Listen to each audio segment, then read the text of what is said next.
Hello મિત્રો, કેમ છો બધા મજામાં? ટેક વિથ માસ્ટરમાં તમારું સ્વાગત છે. તમે નવા હોય તો મારી ચેનલને સબસ્ક્રાઇબ કરજો અને આ મારો પહેલો વિડીયો છે એટલે દરેક મિત્રો મને સપોર્ટ કરજો. હું તમને પૂરતી માહિતી મળી રહે એ શુદ્ધ ગુજરાતીની અંદર હું તમને સમજાવતો રહીશ અને શીખવતો રહીશ.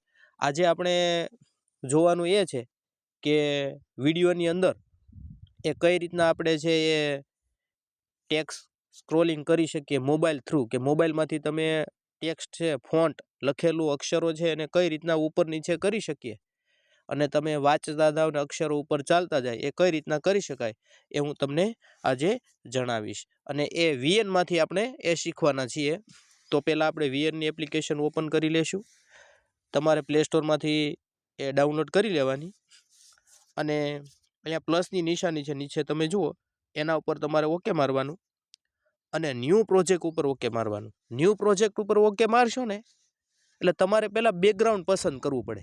તો આપણે અક્ષરો દેખાય એ માટે કંઈક બેકગ્રાઉન્ડ પસંદ કરવું પડે ને, એટલા માટે મેં પહેલેથી એક ડાઉનલોડ કરેલું છે જે કોપીરાઇટ ફ્રી છે, એમાં કોઈ કોપીરાઇટ લાગતો નથી. એટલે મેં વોલપેપર કરીને એ લીધેલું છે. એ હું નેક્સ્ટ આપી દઈશ તો આવી રીતના એ આવી જશે. હવે માનો કે મારે આને લાંબુ કરવું છે, આ માનો કે થોડુંક ટૂંકું છે, 3 સેકન્ડનું છે, તો મારે એને વધારે કરવું હોય તેના ઉપર ઓકે મારી અને તમે આ પાછળથી ખેંચશો ને એટલે એ વધારે સેકન્ડનું એ થઈ જશે. માનો કે આપણે 30-38 સેકન્ડનું આપણે એ કર્યું છે. પછી આપણે હવે કરવાનું શું છે એ હવે માનો કે ઉપર જુઓ ઓરિજિનલ લખેલું છે, 2 ચોકઠા આપેલા છે, ઓરિજિનલ લખેલું છે ને એની બાજુમાં એ તમારે રેશિયો પસંદ કરવાનો રહેશે. માનો કે તમે શોર્ટ વિડીયો બનાવો છો કે પછી લોંગ વિડીયો બનાવો છો, તો લોંગ વિડીયો બનાવતા તેનો રેશિયો શું હોય? મોટા ભાગે 16:9 કે 16 પછી 9 છે. જુઓ તમે ચોથું ઓપ્શન છે, એના ઉપર આપણે ઓકે મારી દેવાનું. એટલે આપણું છે એ ફોટો છે એ પાછળનું બેકગ્રાઉન્ડ છે એ કેવું થઈ જશે? વિડીયોની સાઇઝમાં એ આવી જશે. પછી માનો કે હવે આપણે એને કરવાનું શું છે, હવે આપણે ઉપર જુઓ ટેક્સ્ટનું સિમ્બોલ આપ્યું છે, 4 હરોળ છે, આપણે બેકગ્રાઉન્ડ છે એની ઉપર ફોટો છે, એની ઉપર ટેક્સ્ટ ટી કરેલો છે, એના ઉપર તમારે ઓકે મારવાનું. તો તમને આવા 2 ઓપ્શન આવશે.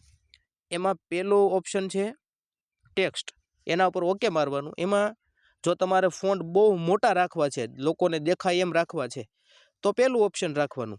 એટલે આપણે દેખાય એમ બધાને દેખાય એવી રીતના એ ફોન્ટ રાખવાના છે. એટલે આપણે પહેલું એડ હેડિંગ છે મોટા અક્ષર એ આપણે એ પસંદ કરશું, એ આવું આવશે. તો હવે આપણે શું કરવાનું રહેશે? પહેલાં ફોન્ટ જોશે ને, તો ફોન્ટ છે એ તમે કોઈ પણ જગ્યાએથી માનો કે ગૂગલમાંથી લઈ શકો. મેં સેટ જીપીટીમાં ઓલરેડી એ લખેલા છે, એટલે હું સેટ જીપીટી પાસેથી એ લઈ લઈશ.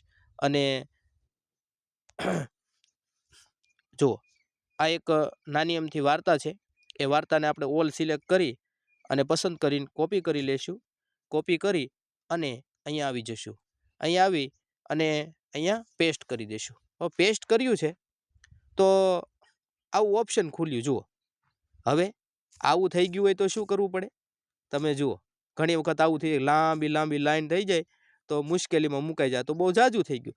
તો વચ્ચે ઓપ્શન છે જુઓ, એને તમે આવી રીતના સ્ક્રોલ કરતા જશો ને એટલે એ આપણી ફ્રેમ છે એ મુજબ આપણે એ કરી નાખવાનું. તમે જુઓ એ તમે ફ્રેમ મુજબ કરતા જશો ને એટલે ઓટોમેટિક એ થઈ જશે.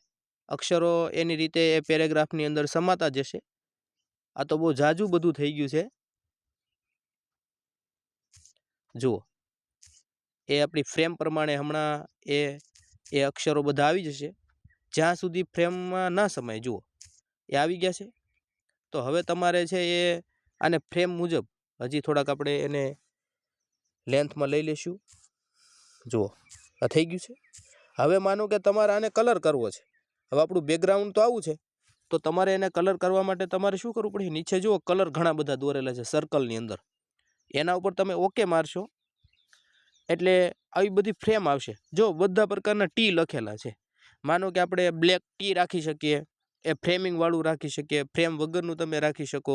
જુઓ આની ઉપર તમે ઓકે મારી ગયો એટલે ફ્રેમ વગરનું થઈ ગયું. આ પહેલા ઉપર ઓકે મારો તો વ્હાઇટ કલર થઈ ગયો, પણ બેકગ્રાઉન્ડ છે થોડુંક યલો ટાઈપનું છે, બ્રાઉન જેવું, એટલે તમે એ વધારે બ્લેક કલર વધારે શૂટ થાય એ આપણે એના ઉપર ઓકે મારે. આમાં ઘણા બધા ઓપ્શન આવે જે તમે કલર તમારી બેકગ્રાઉન્ડ મુજબ તમે એ પસંદ કરી શકો છો. માનો કે હજી તમને એમ થતું હોય કે અક્ષરો નાના મોટા રાખવા છે, તો જો અહીંયા આ બોલ્ડ છે, આ જાડા તમે કરી શકો. એ પ્રમાણમાં તમે બધા નાના મોટા ફોન્ટની સાઇઝ આવી ગઈ. જુઓ આ ડબલ એ ઉપર ઓકે મારો તો ફોન્ટની સાઇઝ આવે એ તમે નાના મોટી એ કરી શકો છો. જુઓ થઈ ગયું ને, આ ફોન્ટ એ થઈ ગયા છે 20ના. હવે માનો કે આ ફોન્ટ છે નાના થઈ ગયા છે. હવે આ ફોન્ટને છે આપણે એ નીચેથી વાંચતા જઈએ ને ઉપર ચાલ્યા જાય એવી રીતના ગોઠવવા છે. તો માનો કે આ ફોન્ટ ઉપર પહેલાં તો આ લાઈન ઉપર ઓકે મારવાનું. અહીંયા છેલ્લે એની છેલ્લે ઉપર તમે ઓકે મારશો ને એટલે આવી રીતના કંઈક આવશે. એટલે આપણે એને શું કરી નાખવાનું છે, આપણે એને જેટલું બેકગ્રાઉન્ડ છે એની પૂરતું એ કરી દેવાનું છે. જુઓ આપણું બેકગ્રાઉન્ડ માનો કે 40-50 સેકન્ડનું છે, 35 સેકન્ડનું, તો 35 સેકન્ડ મુજબ છે આપણે એ વિડીયોને એન્ડ સુધી એ મૂકી દેવાનું છે. જુઓ આ થઈ ગયું. હમણાં હા આ વિડીયો બરોબર એ આવી ગયું છે. હવે આપણે મૂળ વાત કે કઈ રીતના છે એ તમે એ અક્ષરોને નીચેથી ઉપર સુધી એ લઈ શકો. તો પહેલાં તો આ અક્ષરો ઉપર ઓકે મારવાનું. ઓકે મારી અને અક્ષરોને છે એ થોડુંક નીચે લઈ લેવાનું, નીચે થોડાક દેખાય ને એમ, એટલે તમે ઓકે મારી શકો.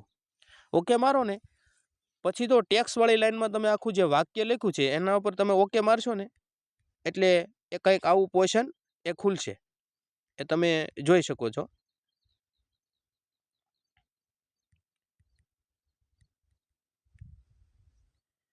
એ આવી રીતના ખુલશે. જુઓ આવું ખુલે એટલે તમારે પહેલાં શું કરવાનું છે, જો એડિટ, મોશન ને કી ફ્રેમ એવા 3 ઓપ્શન છે.